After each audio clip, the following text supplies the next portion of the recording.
Hi guys, Pakistani family reaction. कैसे हैं आप सब? मेरा नाम है। तो यार भारत ने रच दिया है इतिहास। हुई भारत में डॉलर्स की बारिश, भारत के नाम का खौफ अमेरिका में। ये कैसे डॉलर आ गए अमेरिका मुझे इंडिया में? मुझे भी नहीं पता आखिर ये कैसी बारिश हुई है, मतलब क्या ये सीन है। ये तो वॉच करेंगे तब इसके बारे में आइडिया लगेगा, तो एंड में हम कुछ बात कर पाएंगे। तो कौन करते हैं स्टार्ट। इस वक्त की सबसे बड़ी न्यूज भारत और अमेरिका को लेकर आ रही है और इस वीडियो में हम डिस्कस करेंगे कि किस तरह से अमेरिका की एक सबसे बड़ी कंपनी भारत में आकर यहाँ पर अपना सबसे बड़ा डिजाइन सेंटर स्थापित करने जा रही है और भारत के अंदर ही अब तक की अपनी सबसे बड़ी मैन्युफैक्चरिंग फैसिलिटी यहाँ पर स्थापित करने वाली है, वो भी अमेरिका की मार्केट को पीछे छोड़कर। इसके साथ ही हम ये भी चर्चा करेंगे कि किस तरह से एक तरफ भारत का इतनी तेजी से राइज हो रहा है और दूसरी तरफ अमेरिका के अंदर जो बाइडेन एडमिनिस्ट्रेशन से अपने देश की फाइनेंशियल सिचुएशन बिल्कुल भी नहीं संभल पा रही है और अब कई ट्रिलियन डॉलर्स के नुकसान के बाद अब अमेरिका रिसेशन की तरफ एक बार फिर से चल पड़ा है, जिसके बाद अमेरिका की एक क्रेडिट रेटिंग एजेंसी ने अमेरिका की रेटिंग डाउनग्रेड कर दी है। लेकिन उससे पहले अगर आपको यूट्यूब के ऊपर इन दिनों हमारी सभी वीडियोस की नोटिफिकेशन नहीं मिल पा रही है तो हमने आपके लिए एक टेलीग्राम ग्रुप की शुरुआत की है, जिसका लिंक इस वीडियो के डिस्क्रिप्शन में है। उसको जाकर ज्वाइन कर लें, क्योंकि हम जब भी यूट्यूब के ऊपर कोई वीडियो पोस्ट करते हैं सबसे पहले वहीं पर जाकर अपडेट करते हैं। दरअसल अमेरिका के लिए प्रॉब्लम्स खत्म होने का नाम ही नहीं ले रही हैं, क्योंकि अमेरिका की जितनी भी बड़ी बड़ी कंपनीज हैं वो अमेरिका को पहले तो बस मैन्युफैक्चरिंग पर्पसेस के लिए छोड़ती थी, क्योंकि उनको दुनिया के बाकी हिस्से में वहाँ पर चीप लेबर मिल जाती थी, सस्ते दाम के ऊपर वो वहाँ पर प्रोडक्ट को मैन्युफैक्चर करके फिर अमेरिका लाकर वहाँ पर बेचा करते थे और दुनिया के बाकी हिस्सों में एक्सपोर्ट किया करते थे। लेकिन अब अमेरिका की इतनी बड़ी बड़ी कंपनीज रिसर्च और डेवलपमेंट के लिए भी अब अमेरिका को पीछे छोड़कर भारत के अंदर आकर भारत में इन्वेस्ट कर रही है और अपने R&D सेंटर्स भारत के अंदर सेटअप करने जा रही हैं। रेफरेंस के लिए आपकी स्क्रीन के ऊपर इंडिया टाइम्स के आर्टिकल का स्क्रीनशॉट है। दरअसल खबर निकल कर आ रही है कि अमेरिका की एक बहुत ही बड़ी चिप मेकर कंपनी जिसका नाम है AMD, वो भारत के अंदर $400 मिलियन इन्वेस्ट करके अपना अब तक का सबसे बड़ा डिजाइन सेंटर भारत में स्थापित करने जा रही है। $400 मिलियन अगर भारत की करेंसी में कन्वर्ट करें तो ये कुल बनते हैं 3,200 करोड़ रुपए, जो कि बहुत ही बड़ा अमाउंट है। AMD ने कहा है कि वो इस 3,200 करोड़ रुपए के अमाउंट को भारत के अंदर 2028 से पहले ही खर्च कर लेंगे और भारत के अंदर दुनिया का सबसे बड़ा chip making R&D design centre स्थापित कर लेंगे। अब ये सारी इन्वेस्टमेंट भारत के कर्नाटका स्टेट में आ रही है और AMD ने कहा है कि वो बेंगलुरु में अपना ही पहला R&D सेंटर सेटअप करेंगे। वैसे जिनको नहीं पता उनकी जानकारी के लिए बता दूं कि AMD कंपनी कई तरह की कंप्यूटिंग डिवाइसेस, लैपटॉप्स, कंप्यूटर और गेमिंग कंसोल्स के लिए चिप मैन्युफैक्चर करती है और रिसेंटली AMD ने अनाउंस किया था कि वो अब आर्टिफिशियल इंटेलिजेंस से संबंधित भी एक चिप बनाएंगे, जिसको लेकर AMD चाहती है कि वो भारत में यानी कर्नाटका में आकर बेंगलोर में अपना R&D सेंटर स्थापित करें और यहाँ पर भी उसका रिसर्च वर्क करें। कंपनी का कहना है कि वो स्टार्टिंग में भारत के अंदर R&D के ऊपर इन्वेस्ट कर रहे हैं, लेकिन बाद में AMD कंपनी भारत में आकर यहाँ पर चिप्स को भी मैन्युफैक्चर करेगी और उसके लिए एक नई इन्वेस्टमेंट की घोषणा की जाएगी। रिपोर्ट्स के मुताबिक AMD जो भारत के अंदर अपना R&D डिजाइन सेंटर स्थापित करने वाली है, जो कि बेंगलुरु में आएगा, उससे भारत के अंदर अगले 5 सालों के अंदर 3,000 एम्प्लॉइज वहां पर हायर किए जाएंगे और ये सारे इंजीनियरिंग रोल्स के होंगे। इसके साथ ही खबर निकल कर आ रही है कि AMD कंपनी का ये campus 5 lakh square feet area में वहां पर स्थापित किया जाएगा और बेंगलुरु के बाद AMD भारत के अंदर 10 और लोकेशंस के ऊपर अपने ऑफिस को सेटअप करेगी। अब ना सिर्फ अमेरिका की AMD कंपनी बल्कि रिसेंटली अमेरिका की एप्पल कंपनी के भारत में सबसे बड़े सप्लायर फॉक्सकॉन ने भी ये घोषणा की थी कि वो भारत के अंदर $1.07 बिलियन यानी 8,800 करोड़ रुपए कर्नाटका में, जबकि $200 मिलियन यानी कि 1,500 करोड़ रुपए तमिलनाडु में अपनी मैन्युफैक्चरिंग फैसिलिटी में वहां पर इन्वेस्ट करेंगे। यानी भारत के अंदर जो भी एप्पल के प्रोडक्ट यहाँ पर बनते हैं उनकी वॉल्यूम को आगे आने वाले सालों में और भी बढ़ाया जाएगा और made in India Apple products न सिर्फ भारत बल्कि अमेरिका, यूरोप और वेस्टर्न कंट्रीज में भी जाकर वहां पर बिकेंगे। अब एक तरफ ये सारी यूएस की कंपनीज भारत के अंदर अपनी इन्वेस्टमेंट को बढ़ा रही हैं, अपने R&D सेंटर भारत के अंदर स्थापित कर रही हैं और दूसरी तरफ ये अपने खुद के देश अमेरिका को पीछे छोड़ रही हैं और इसी कारण से अमेरिका की मुश्किलें खत्म होने का नाम ही नहीं ले रही हैं। अमेरिका को लेकर खबर निकल कर आ रही है कि वहाँ पर Joe Biden administration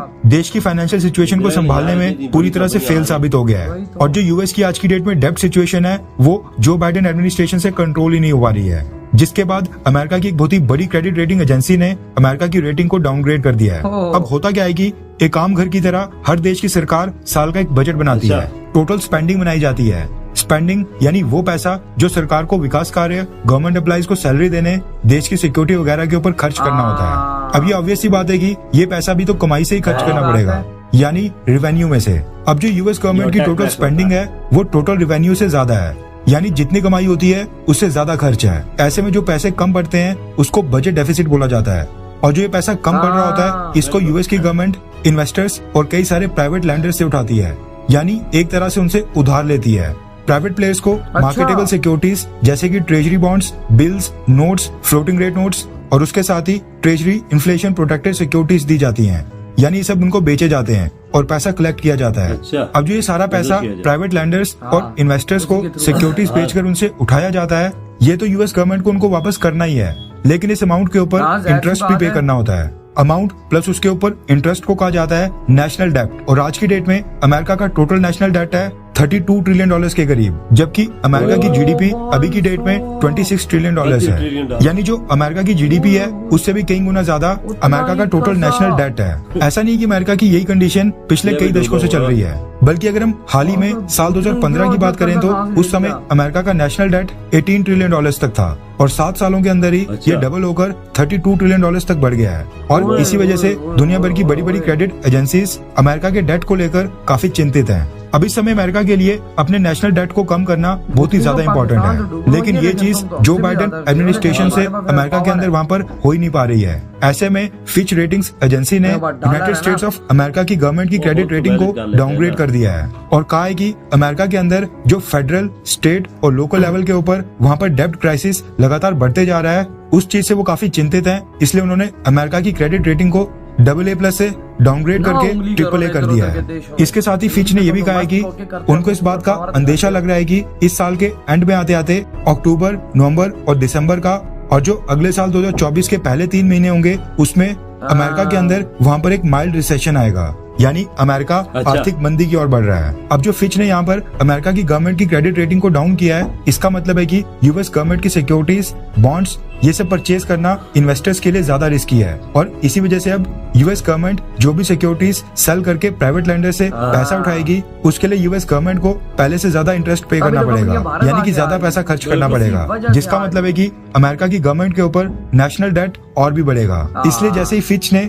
US government की क्रेडिट रेटिंग को और भी नीचे गिराया, जो बाइडेन एडमिनिस्ट्रेशन का रोना धोना एक बार फिर से स्टार्ट हो गया है। और जो बाइडेन एडमिनिस्ट्रेशन कह रहा है कि फिच ने ऐसा करके काफी गलत किया है, और जो बातें और जो दावे फिच कर रहा है वो पूरी तरह से गलत है। वैसे जो अमेरिका की फाइनेंशियल सिचुएशन है और जो अमेरिका का नेशनल डेट लगातार तेजी से बढ़ रहा है, उसको ना ही जो बाइडेन रोक पाए हैं और ना ही पिछले प्रेसिडेंट डोनाल्ड ट्रंप। लेकिन अगर भारत के एंगल से देखा जाए तो डोनाल्ड ट्रंप भारत के लिए कई मायनों से काफी मददगार साबित हुए थे। वैसे आपको क्या लगता है कि अगले साल जो अमेरिका के अंदर वहाँ पर इलेक्शन होने हैं उनमें जीतकर कौन सामने आएगा?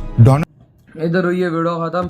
भाई साहब मुझे आज समझ आया कि भाई साहब भारत पाकिस्तान से पंगा क्यों नहीं लेता भाई, नहीं तो उसके लिए तो भाई कुछ ही दिनों की गेम है। अभी तो हमारी हालत भी इतनी पतली है कि भारत आराम से हम पे हमला भी कर सकता है। मुझे आज समझ आया कि भारत क्यों ये काम नहीं करता। अमेरिका ने पूरी दुनिया में उंगली की है हर जगह, और आज उसका ये हाल हो गया कि जितनी उसकी जीडीपी है उतना तो सिर्फ उसका कर्जा है $32 ट्रिलियन। लेकिन वही बात है, लेकिन उनके पास पैसा भी आता रहता है। पाकिस्तान भाई ना, पाकिस्तान का अभी $350 बिलियन इसकी जीडीपी है, लेकिन हम पे कर्जा $150 बिलियन है। लेकिन उसी ने हमारी बचा के रखी, क्योंकि हमारी कोई एक्सपोर्ट नहीं है, हमारे पास पैसा नहीं आता। भारत को पता है कि भारत ने अगर पंगा लिया हरा तो देगा आराम सुकून से, लेकिन उसका नुकसान ये होगा, भारत की इकोनॉमी को नुकसान होगा। हर चीज को भारत को देखना पड़ेगा। तो भारत इस वजह से अभी फिलहाल पाकिस्तान से पंगा नहीं तो उसकी क्या कुछ दिनों की गेम है उसके लिए।